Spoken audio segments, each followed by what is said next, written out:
Oh, it's okay. the tripod. Is it true? Yeah. With the lens? Yeah.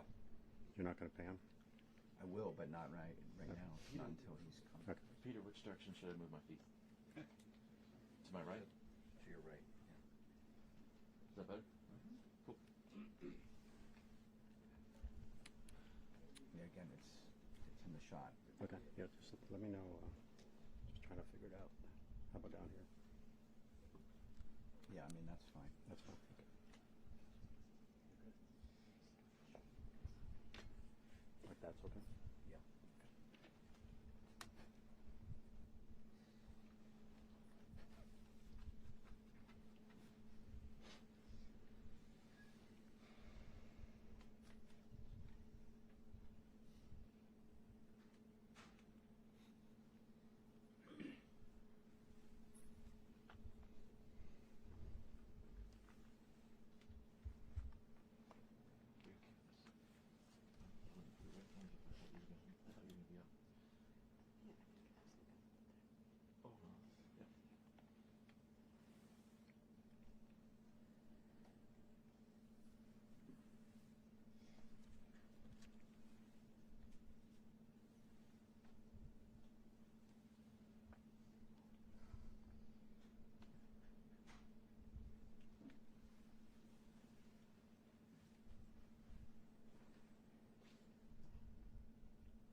Yo.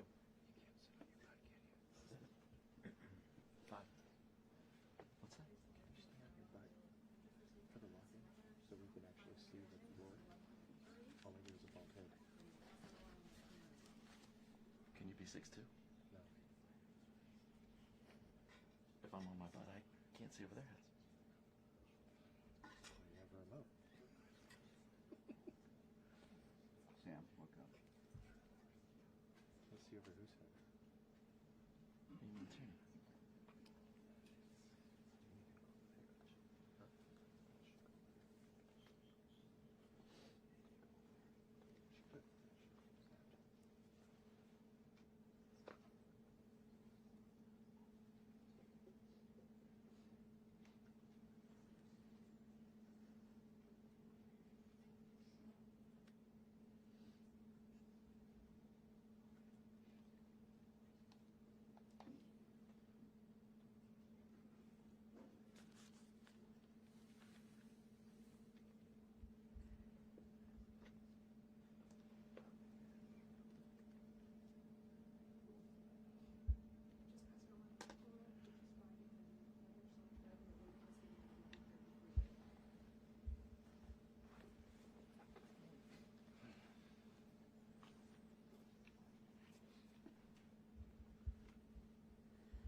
Here we go. Here it comes. Hello, everybody. Mr. President. Come on, Mr. Okay, thank you very much. This is big stuff. We appreciate you being here. Late last night and early today, at my direction, the United States Armed Forces conducted an extraordinary military operation in the capital of Venezuela. Overwhelming American military power, air, land, and sea, was used to launch a spectacular assault. And it was an assault like people have not seen since World War II. It was a force against a heavily fortified military fortress in the heart of Caracas to bring outlaw dictator Nicolas Maduro to justice. This was one of the most stunning, effective, and powerful displays of American military might and competence in American history. And if you think about it, we've done some other good ones, like the attack on Soleimani, the attack on al-Baghdadi, and the obliteration and decimation of the Iran nuclear sites just recently in an operation known as Midnight Hammer. All perfectly executed and done. No nation in the world could achieve what America achieved yesterday, or frankly in just a short period of time. All Venezuelan military capacities were rendered powerless as the men and women of our military, working with U.S. law enforcement, successfully captured Maduro in the dead of night. It was dark. The lights of Caracas were largely turned off due to a certain expertise that we have. It was dark and it was deadly. But captured along with his wife, Celia Flores, both of whom now face American justice. Maduro and Flores have been indicted in the Southern District of New York, it's Jay Clayton, for their campaign of deadly narco-terrorism against the United States and its citizens. I want to thank the men and women of our military who achieved such an extraordinary success overnight with breathtaking speed, power, precision, and competence. You rarely see anything like it. You've seen some raids in this country that didn't go so well. They were an embarrassment. If you look back to Afghanistan, or if you look back to the Jimmy Carter days, they were different days. We're a respected country again, like never before. These highly trained warriors, operating in collaboration with U.S. law enforcement, caught them in a very ready position. They were waiting for us. They knew we had many ships out in the sea, just sort of waiting. They knew we were coming. So they were in a ready, what's called a ready position. But they were completely overwhelmed and very quickly incapacitated. If you would have seen what I saw last night, you would have been very impressed. I'm not sure that you'll ever get to see it, but it was an incredible thing to see. Not a single American service member was killed, and not a single piece of American equipment was lost.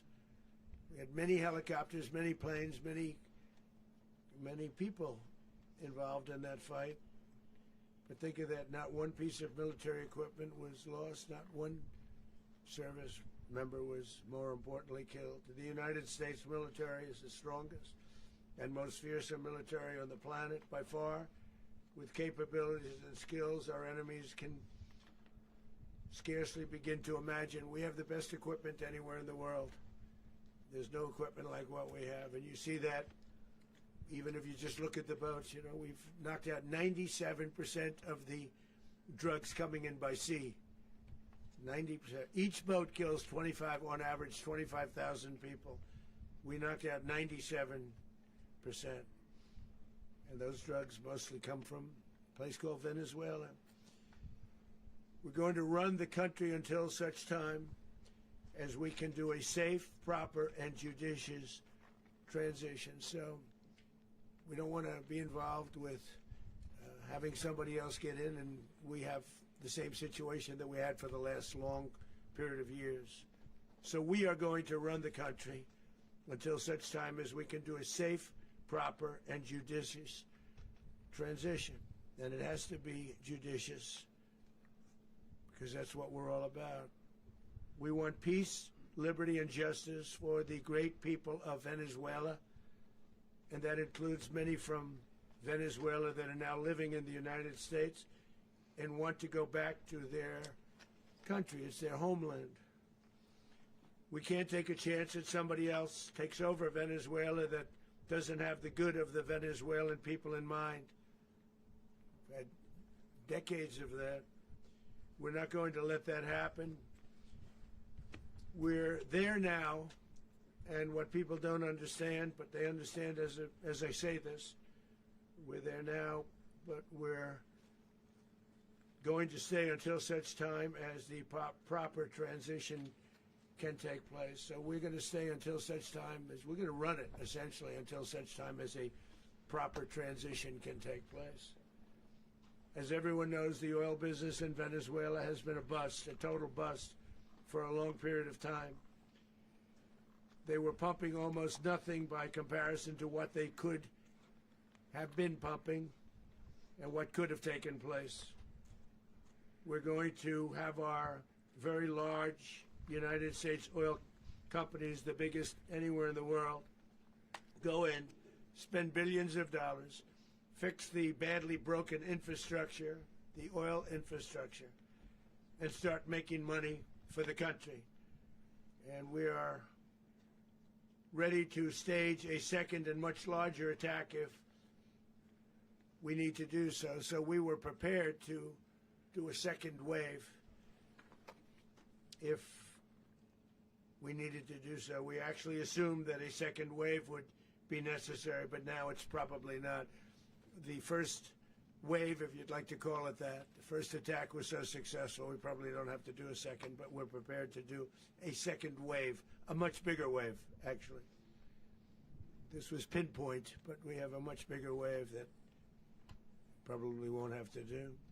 This partnership of Venezuela with the United States of America, a country that everybody wants to be involved with because of what we were able to do and accomplish, will make the people of Venezuela rich, independent, and safe.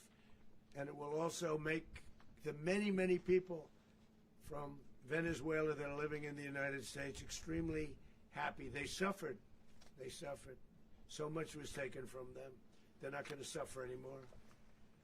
The illegitimate dictator Maduro was the kingpin of a vast criminal network responsible for trafficking colossal amounts of deadly and illicit drugs into the United States. As alleged in the indictment, he personally oversaw the vicious cartel known as Cartel de las Solas, which flooded our nation with lethal poison, responsible for the deaths of countless Americans, many, many Americans. Hundreds of thousands over the years of Americans died because of him. Maduro and his wife will soon face the full might of American justice and stand trial on American soil. Right now they're on a ship. They'll be heading to, ultimately, New York, and then a decision will be made, I assume, between New York and Miami or Florida. But we have people where the overwhelming evidence of their crimes will be presented in a court of law. And I've seen it. I've seen what we have. It's both horrible and breathtaking that something like this could have been allowed to take place. For many years after his term as president of Venezuela expired, Maduro remained in power and waged a ceaseless campaign of violence, terror, and subversion against the United States of America, threatening not only our people, but the stability of the entire region. And you all saw it. In addition to trafficking gigantic amounts of illegal drugs that inflicted untold suffering and human destruction all over the country, all over in particular the United States, Maduro sent savage and murderous gangs, including the bloodthirsty prison gang, Tren de Aragua, to terrorize American communities nationwide, and he did indeed. They were in Colorado. They took over apartment complexes. They cut the fingers off people if they call police. They were brutal, but they're not so brutal now. And I just have to congratulate our military, Pete and everybody, and our National Guard, because the job that they've done, whether it's in Washington, D.C., where we have a totally safe city, where it was one of the most unsafe cities anywhere in the world, frankly, and now we have no crime in Washington, D.C. We haven't had a killing. We had the terrorist attack a few weeks ago. A little bit of a different kind of a threat, but we haven't had a killing in a long period of time, 6-7 months. We used to have two, on average, 2 a week in Washington, our capital. We don't have that anymore. The restaurants are opening. Everyone's happy. They're going, they're walking their daughters, they're walking their children, their wives. They walk to restaurants. Restaurants are opening all over Washington, D.C. So I want to thank the National Guard. I want to thank our military. And I want to thank law enforcement. It's been amazing. And they should do it with more cities. We're doing it, as you know, and we're doing it in Memphis, Tennessee right now, and crime is down. We've just sort of started a few weeks ago, but crime is down now 77%. And the governor of Louisiana called, great person, and he wanted us to help him, as you know, in a certain very nice part of Louisiana, and we have done that. It was a rough section, and we have crime down. I understand it's down to almost nothing already after 2.5 weeks. New Orleans, it's down to almost nothing, and we've only been there for 2.5 weeks. Can't imagine why governors wouldn't want us to help.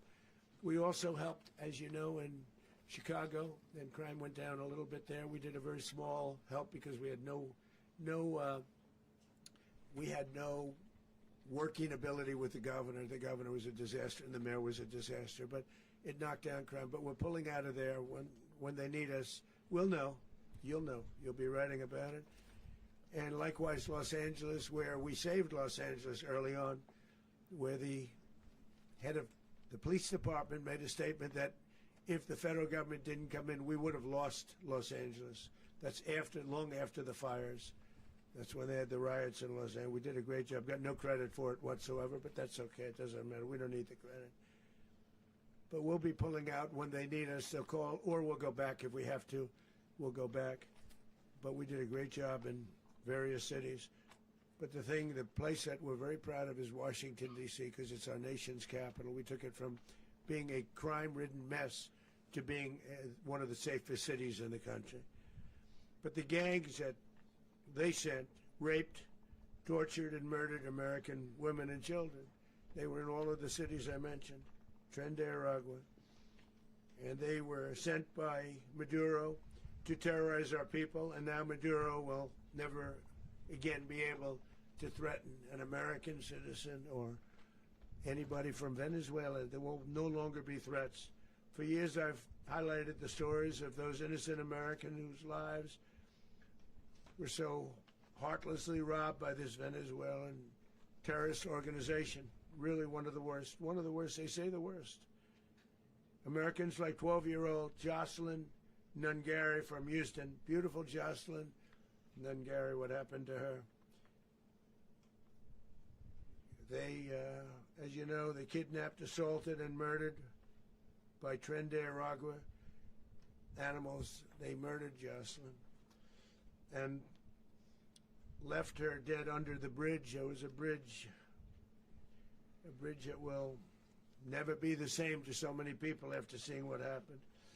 As I've said many times, the Maduro regime emptied out their prisons, sent their worst and most violent monsters into the United States to steal American lives. And they came from mental institutions and insane asylums. They came from prisons and jails. The reason I say both, they sound similar. Actually, prisons a little bit more hostile, a little bit tougher.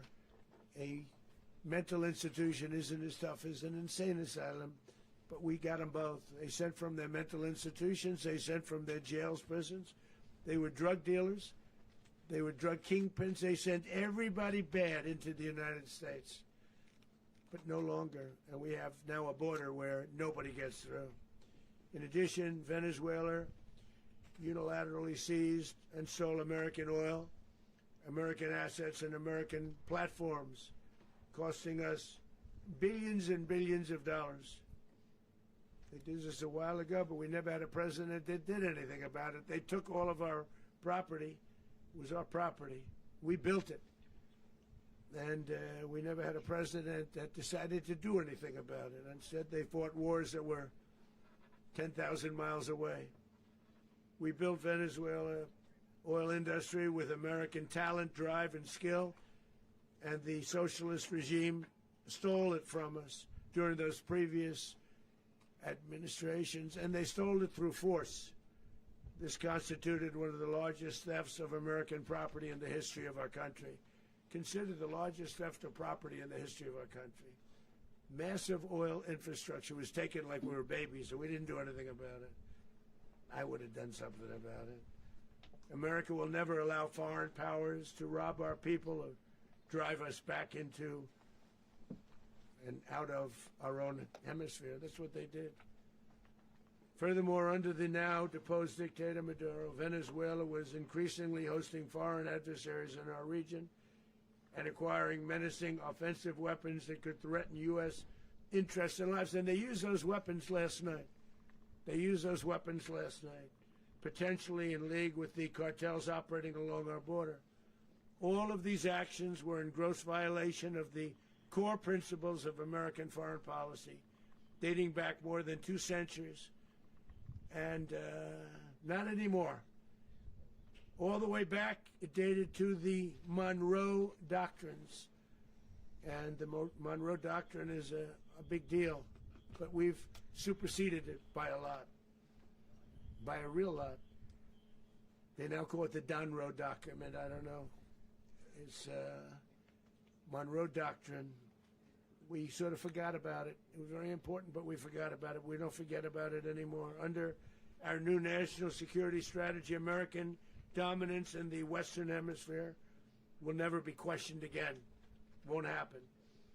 So just in concluding, for decades, other administrations have neglected or even contributed to these growing security threats in the Western Hemisphere. Under the Trump administration, we are reasserting American power in a very powerful way in our home region. And our home region is very different than it was just a short while ago. The future will be, and we did this in my first term. We had great dominance in my first term, and we have far greater dominance right now. Everyone's coming back to us. The future will be determined by the ability to protect commerce and territory and resources that are core to national security. These are core to our national security. Just like tariffs are, they've made our country rich, and they've made our national security stronger than ever before. But these are the iron laws that have always determined global power, and we're going to keep it that way. We will secure our borders, we will stop the terrorists, we will crash the cartels, and we will defend our citizens against all threats, foreign and domestic. Other presidents may have lacked the courage or whatever to defend America, but I will never allow terrorists and criminals to operate with impunity against the United States. This extremely successful operation should serve as warning to anyone who would threaten American sovereignty or endanger American lives. Very importantly, the embargo on all Venezuelan oil remains in full effect. The American Armada remains poised in position, and the United States retains all military options until the United States demands have been fully met and fully satisfied. All political and military figures in Venezuela should understand what happened to Maduro can happen to them, and it will happen to them if they aren't just, fair, even to their people. The dictator and terrorist, Maduro, is finally gone in Venezuela. People are free. They're free again. It's been a long time for them, but they're free. America is a safer nation. This morning, it's a prouder nation this morning because it didn't allow this horrible person and this country that was doing very bad things to us. It didn't allow it to happen. And the Western Hemisphere is right now a much safer place to be. So I want to thank everybody for being here. I want to thank General Raisin Kane. He's a fantastic man. I've worked with a lot of generals. I worked with some I didn't like. I worked with some I didn't respect. I worked with some that just weren't good. But this guy is fantastic. I watched last night one of the most precise attacks on sovereignty. I mean, it was an attack for justice. And I'm very proud of him, and I'm very proud of our Secretary of War, Pete Hegseth, who I'm going to ask to say a few words. Thank you very much. Mr. President, can you explain how the U.S. will run Venezuela? Well, thank you, Mr. President. Finally, a commander-in-chief the world respects and the American people deserve. And as the President said, words can barely capture the bravery and the power and the precision of this historic operation. A massive joint military and law enforcement raid flawlessly executed by the greatest Americans our country has to offer. American warriors are second to none, the best in the world and the best of our country. What all of us witnessed last night was sheer guts and grit, gallantry, and glory of the American warrior. I'm simply humbled by such men, and I tip my hat to our chairman, Dan Raisin Kane, and all those Americans who stood watch last night. Our warriors are the elite of America, and again, President Trump has your back. No other country on planet Earth, and it's not even close, could pull this kind of operation off. And no other president has ever shown this kind of leadership, courage, and resolve. The most powerful combination the world has ever seen. As the President said, our adversaries remain on notice. America can project our will anywhere, anytime. The coordination, the stealth, the lethality, the precision, the very long arm of American justice, all on full display in the middle of the night. Nicolas Maduro had his chance, just like Iran had their chance, until they didn't and until he didn't. He effed around, and he found out. President Trump is deadly serious about stopping the flow of gangs and violence to our country. Deadly serious about stopping the flow of drugs and poison to our people. Deadly serious about getting back the oil that was stolen from us. And deadly serious about reestablishing American deterrence and dominance in the Western Hemisphere. This is about the safety, security, freedom, and prosperity of the American people. This is America first. This is peace through strength. And the United States War Department is proud to help deliver it. Welcome to 2026, and under President Trump, America is back. I'd like to welcome now our chairman, Chairman Raisin Kane, to give a few more details about the operation. Mr. Chairman. Thank you, Mr. Secretary. Thank you, Mr. President, and good morning. Last night, on the order of the President of the United States and in support of a request from the Department of Justice, as the President said, the United States military conducted an apprehension mission in Caracas, Venezuela, to bring to justice two indicted persons, Nicolas and Cecilia Maduro. This operation, known as Operation Absolute Resolve, was discreet, precise, and conducted during the darkest hours of January 2nd and was the culmination of months of planning and rehearsal, an operation that, frankly, only the United States military could undertake. What I'd like to do this morning is talk to you through some of the preparation and the details without compromising any of our tactics, techniques, and procedures. There is always a chance that we'll be tasked to do this type of mission again. Our interagency work began months ago and built on decades of experience of integrating complex air, ground, space, and maritime operations.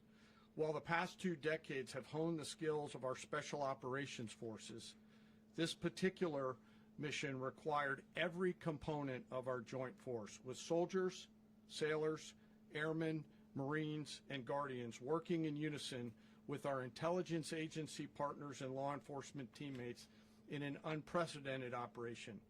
We leveraged our unmatched intelligence capabilities and our years of experience in hunting terrorists, and we could not have done this mission without the incredible work by various intelligence agencies, including the CIA, NSA, and NGA. We watched, we waited, we prepared, we remained patient and professional. This mission was meticulously planned, drawing lessons from decades of missions over the last many years, many missions over these last many years. This was an audacious operation that only the United States could do. It required the utmost of precision and integration within our joint force. And the word integration does not explain the sheer complexity of such a mission. An extraction so precise it involved more than 150 aircraft launching across the Western Hemisphere in close coordination, all coming together in time and place to layer effects for a single purpose: to get an interdiction force into downtown Caracas while maintaining the element of tactical surprise. Failure of one component of this well-oiled machine would have endangered the entire mission, and failure is never an option for America's joint force. Those in the air over Caracas last night were willing to give their lives for those on the ground and in the helicopters. Let me talk a little bit about the preparation. After months of work by our intelligence teammates to find Maduro and understand how he moved, where he lived, where he traveled, what he ate, what he wore, what were his pets, in early December, our force was set pending a series of aligned events. Key was choosing the right day to minimize the potential for civilian harm and maximize the element of surprise, and minimize the harm to the indicted personnel so, as the President said, they could be brought to justice. And as the President said earlier today, weather in Venezuela is always a factor this time of the year. And over the weeks through Christmas and New Year's, the men and women of the United States military sat ready, patiently waiting for the right triggers to be met and the President to order us into action.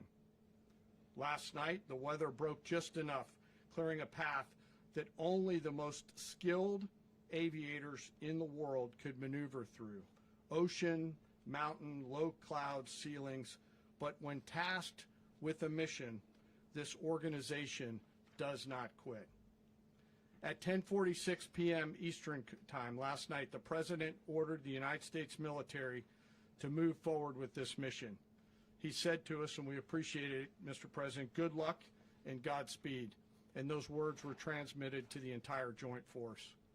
Over the course of the night, aircraft began launching from 20 different bases on land and sea across the Western Hemisphere.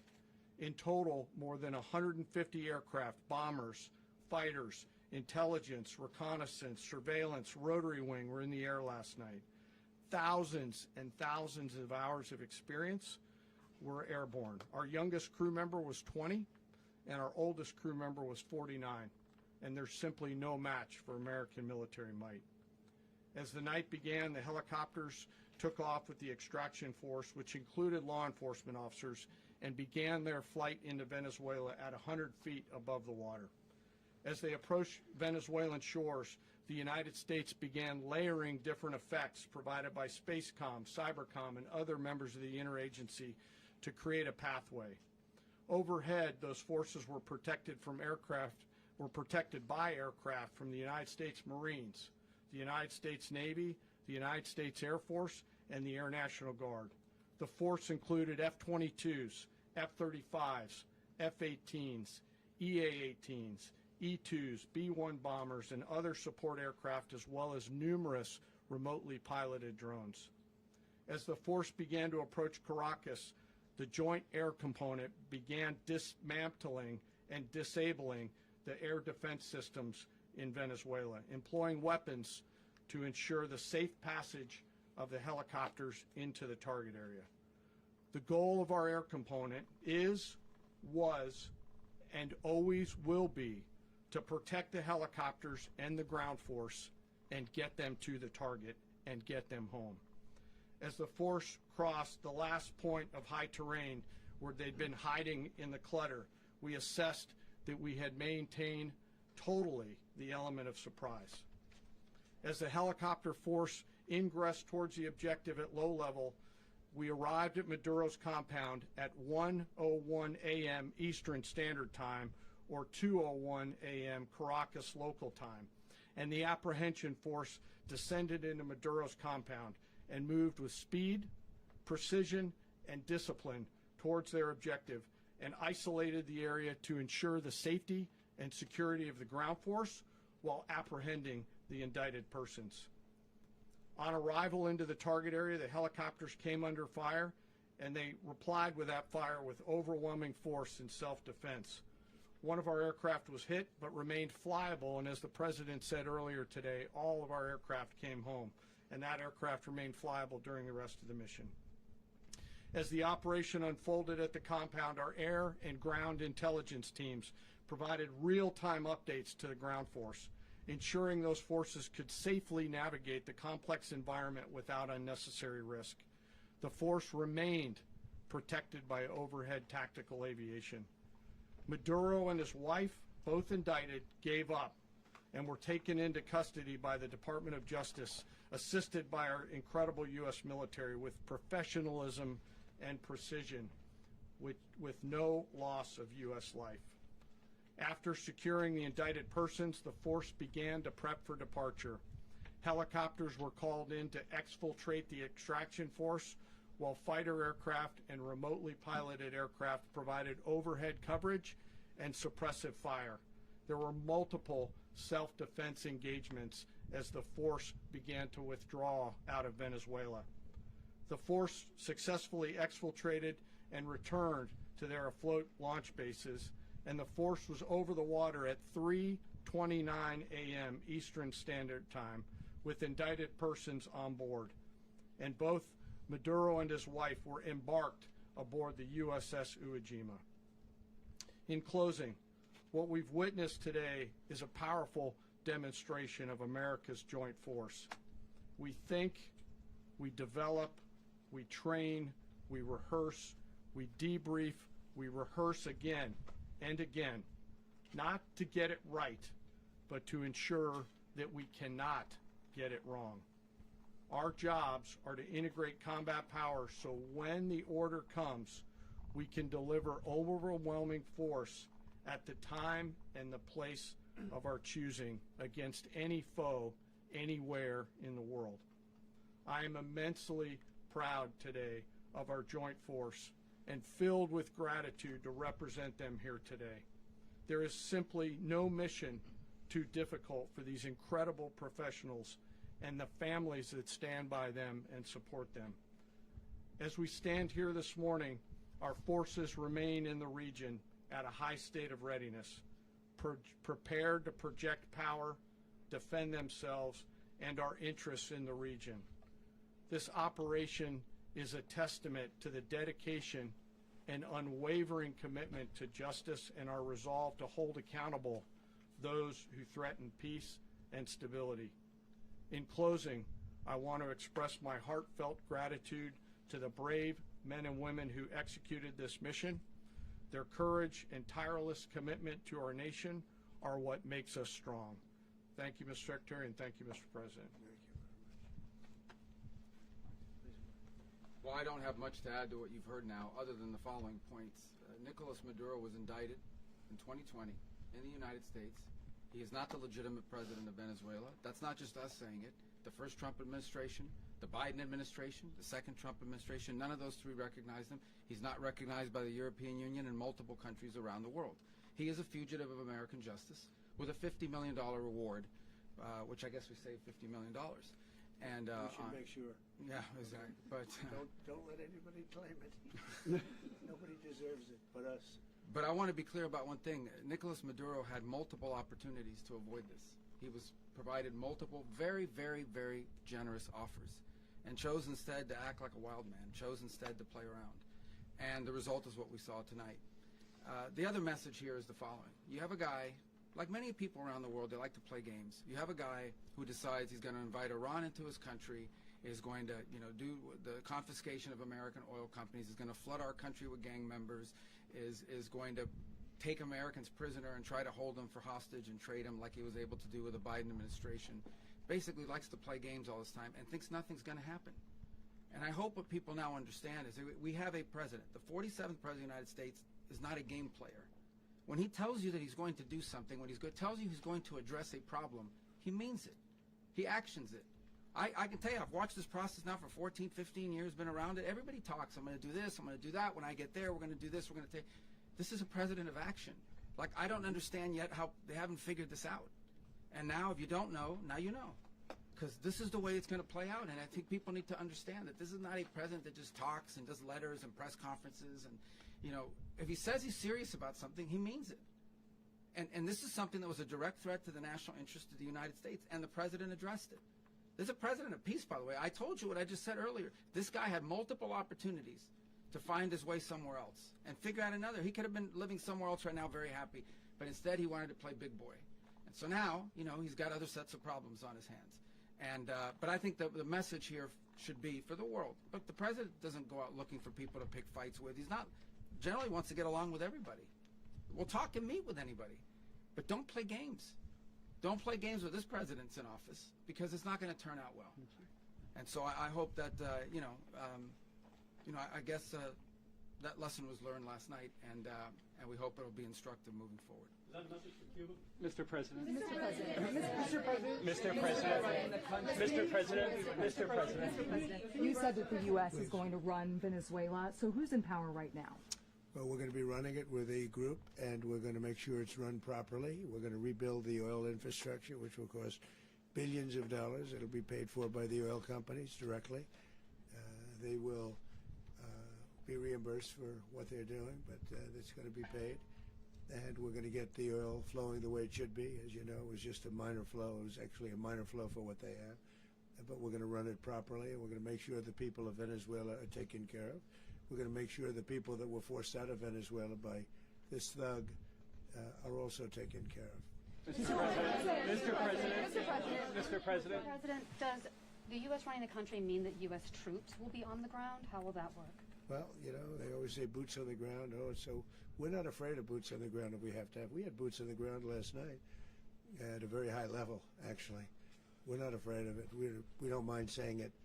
But we're going to make sure that that country is run properly. We're not doing this in vain. This is a very dangerous attack. This is an attack that could have gone very, very badly. Could have gone very badly. We could have lost a lot of people last night. We could have lost a lot of dignity. We could have lost a lot of equipment. The equipment is less important, but we could have lost a lot. And we're going to make sure that this is proper. We're there now. We're ready to go again if we have to. We're going to run the country right. It's going to be run very judiciously, very fairly. It's going to make a lot of money. We're going to give money to the people. We're going to reimburse people that were taken advantage of. We're going to take care of everybody. It's very important. We couldn't let them get away with it. They stole our oil. We built that whole industry there, and they just took it over like we were nothing. And we had a president that decided not to do anything about it.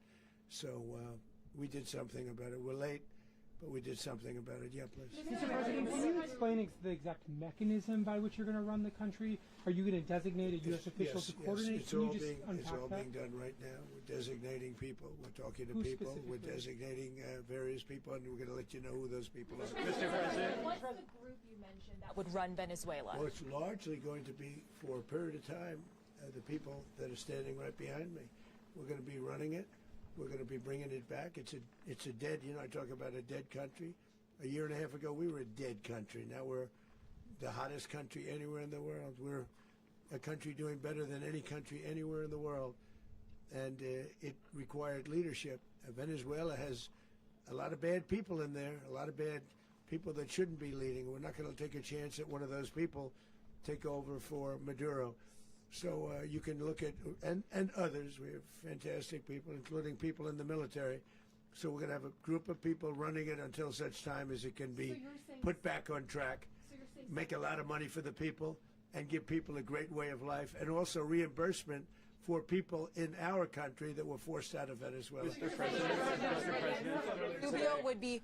You said earlier today that you weren't going to back Machado to come back and be the opposition leader in your Fox and Friends interview. And then you also mentioned the vice president of Venezuela. Are you going to work with the vice president of Venezuela, or how do you foresee the relationship Well, going? I understand she was just sworn in, but she was, as you know, picked by Maduro.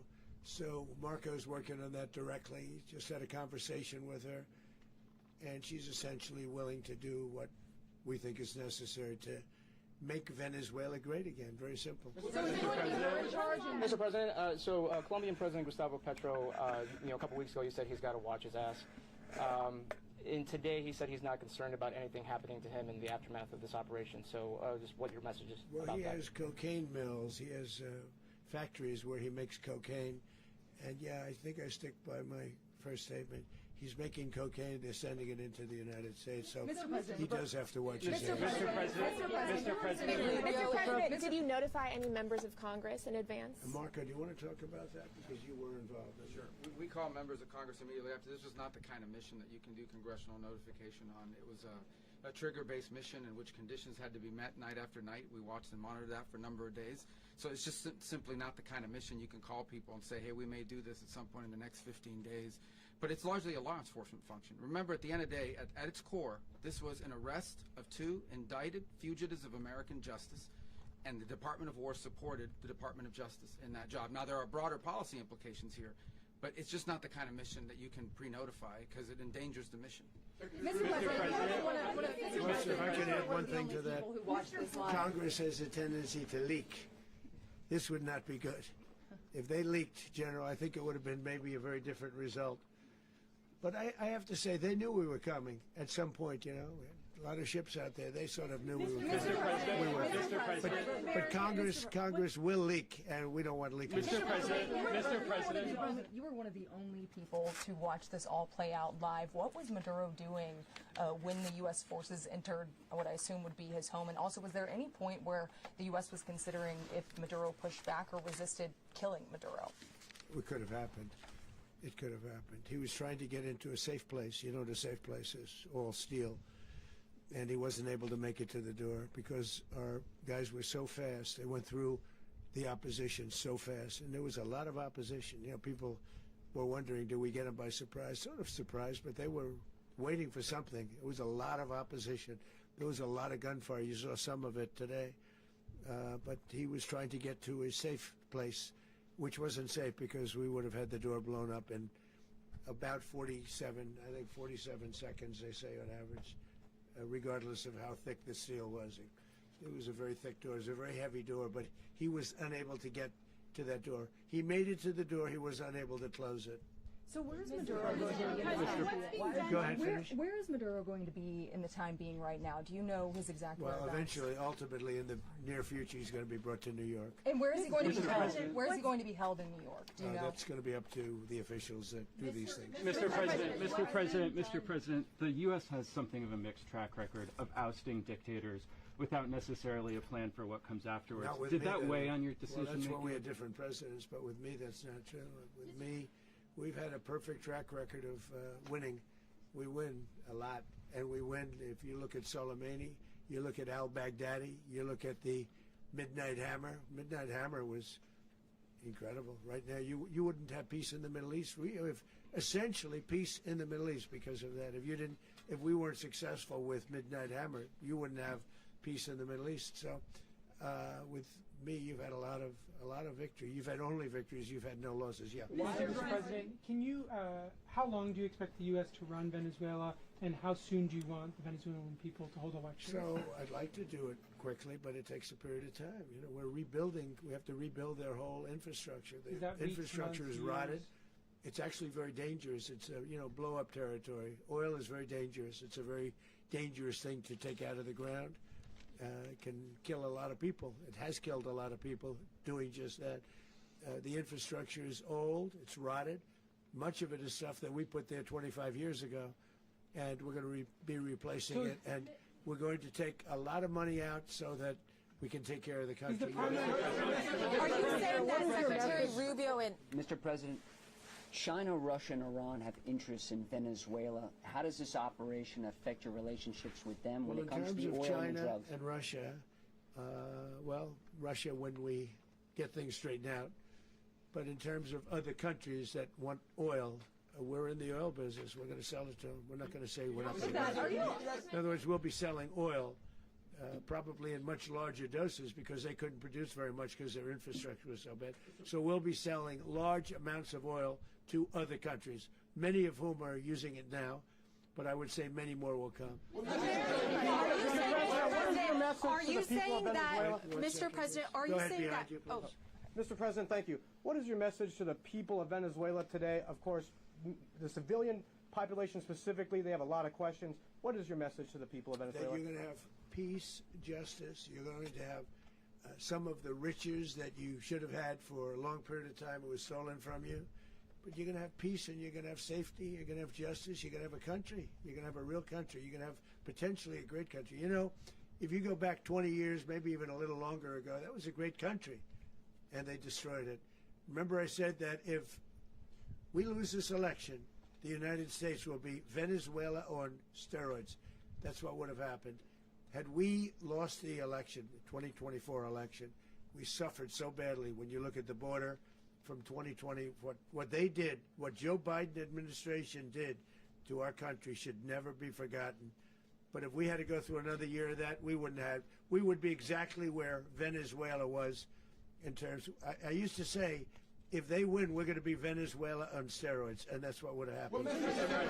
President, thank you. Are you saying that Secretary Hegseth and Rubio are going to be running Venezuela, and will you be sending in U.S. military troops to provide? They're going to be a team that's working with the people of Venezuela to make sure that we have Venezuela right. Because for us to just leave, who's going to take over? I mean, there is nobody to take over. You have a vice president who's been appointed by Maduro. And right now she's the vice president, and she's, I guess, the president. She was sworn as president just a little while ago. She had a long conversation with Marco, and she said, we'll do whatever you need. I think she was quite gracious, but she really doesn't have a choice. We're going to have this done right. We're not going to just do this with Maduro, then leave like everybody else, leave and say, let it go to hell. If we just left, it has zero chance of ever coming back. We'll run it properly. We'll run it professionally. We'll have the greatest oil companies in the world go in and invest billions and billions of dollars and take out money, use that money in Venezuela. And the biggest beneficiary are going to be the people of Venezuela. And also, I can't stress this strongly enough, the people that got thrown out of Venezuela that are now in the United States, and frankly, some want to stay and some probably want to go back. Yeah. So, Mr. President, what is being done to protect Americans in the country, and were any of the detained Americans Well, right now they're very last protected night? because nobody's going to mess with us. They're very protected. The people of, and we let them know that you better not touch one of them. Are you concerned that bad elements of the Maduro regime will remain in place? Well, we know who they are. We're on them, and they're acting much differently now than they would have acted 2 days ago. And what can you okay, say wait, about behind you, please. Mr. President, why is running a country in South America America first? Well, I think it is because we want to surround ourselves with good neighbors. We want to surround ourselves with stability. We want to surround ourselves with energy. We have tremendous energy in that country. It's very important that we protect it.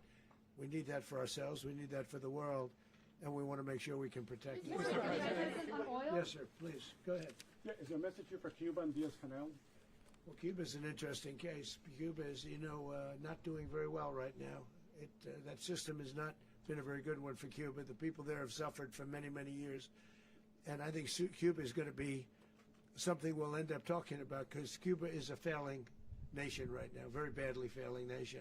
And we want to help the people of It's very similar in the sense that we want to help the people in Cuba, but we want to also help the people that were forced out of Cuba and living in this country. Do you want to say something about that, Marco, please? Well, I mean, I just gave you a statement a few minutes ago about, when the president speaks, you should take him seriously. So suffice it to say, Cuba is a disaster. It's run by incompetent, senile men, and in some cases, not senile, but incompetent nonetheless. It has no economy. It's in total collapse. And by the way, they were, all the guards that helped protect Maduro, this is well known, their whole spy agency, all that were full of Cubans. I mean, it's amazing. This poor island took over Venezuela in some cases. One of the biggest problems that Venezuelans have is they have to declare independence from Cuba. They tried to basically colonize it from a security standpoint. So, yeah, look, if I lived in Havana and I was in the government, I'd be concerned, at least a little bit. Are you cutting off the oil flow to Cuba from Venezuela? Well, the president already announced a week ago that anything that's sanctioned oil, it's not going to be allowed to get there. So that's an The answer is yes. Mr. President. Is the U.S. aware of the location of opposition leader Machado, and have you been in contact with her? No, we haven't. Really, no, we haven't.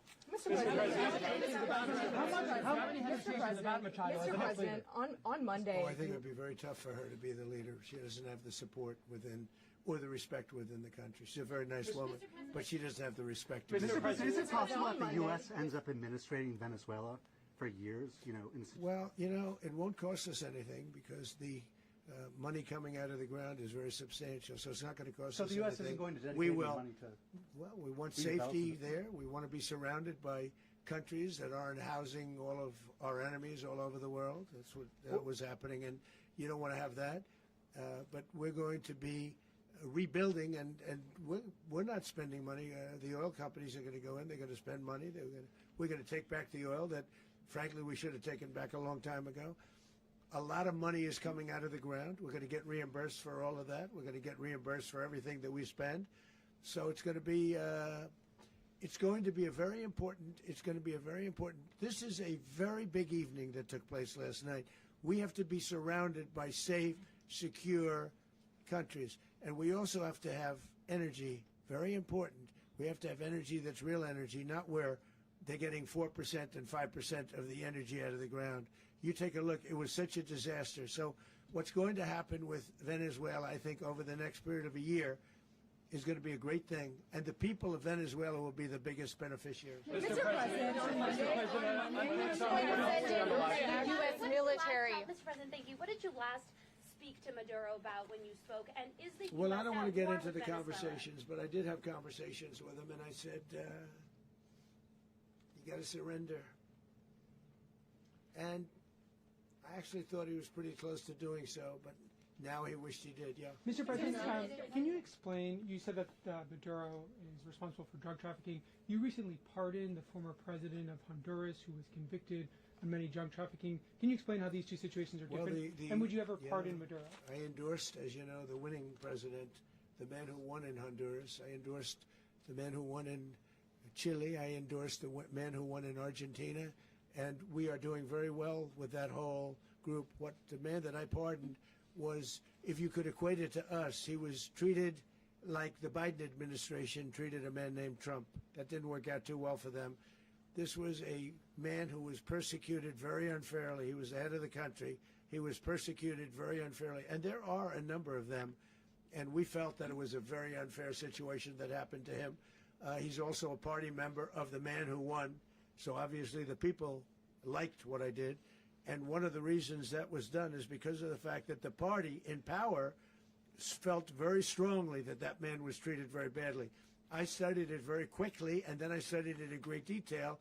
I went to a lot of the people standing behind me, and they felt that that man was persecuted and treated very badly. That's why I gave him a pardon. Mr. President, you referenced boots on the ground earlier. Can you just sort of button this up? Do you envision the U.S. military having a presence in Venezuela as the U.S. runs that country? Well, no, we're going to have a presence in Venezuela as it pertains to oil, because we have to have, we're sending our expertise in. So you may need something, not very much. But no, we're going to be taking out a tremendous amount of wealth out of the ground.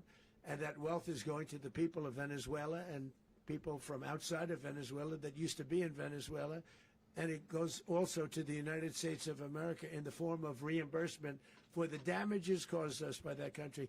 So I want to thank you all very much. Thank you. Do you have one? Yes, please. You were so nice before. I'm going to give you the final question. Go Thank ahead. you, Mr. Unless it's a bad question, in It's which about case I'll Putin. go one more. It's about who? It's about Putin, if you want. About Putin. Well, Okay. that's always nice. You had a to talk phone. about Putin.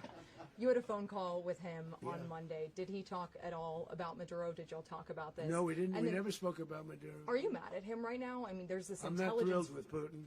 I'm not thrilled with Putin. He's killing too many people. There was that I intelligence. thought that would be so.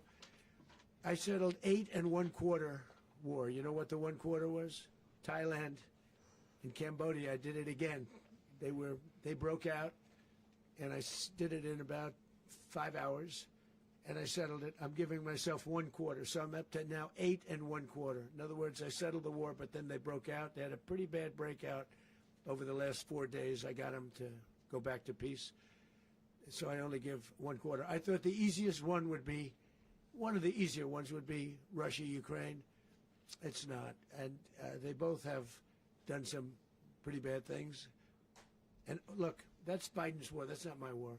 But I want to stop the lives. Did you see where last month, 30,000, it was 27,000 the month before. 30,000, mostly soldiers, were killed this last month. 30,000. I want to stop that. You know, I got NATO to pay 5% instead of the 2% that they weren't paying. They weren't paying 2, now they pay 5. And we send them a lot of munitions, we send them a lot of things, missiles and various other things, a lot. And they pay. The United States is not losing money. We're probably making money on that. It's the last thing I care about. I just want to stop all those people. We're losing 25, 30,000 human beings that come from 2 places that are very far away. But if I can stop, because it's something I've been pretty good at doing, deals, I guess. It's all a deal. Life is a big deal. But if I can stop that war and stop 30,000 young people, in addition to the fact that people are being killed in Kiev, people are being killed in other cities, you know, a much smaller number, but they're being killed, viciously killed. So I'm not happy about it. I thought that would be something that would get solved. We have Mr. Witkoff here. I think that we're making progress, but that's a war that should have never happened. If I were president, it would have never happened. Putin says it. Everybody says it. If I were president, that would have never happened. But I inherited that war. That was Joe Biden, Zelensky, and Putin. I came into the situation, and it's a mess. And I will say this. I watched an operation last night that was so precise, that was so brilliant.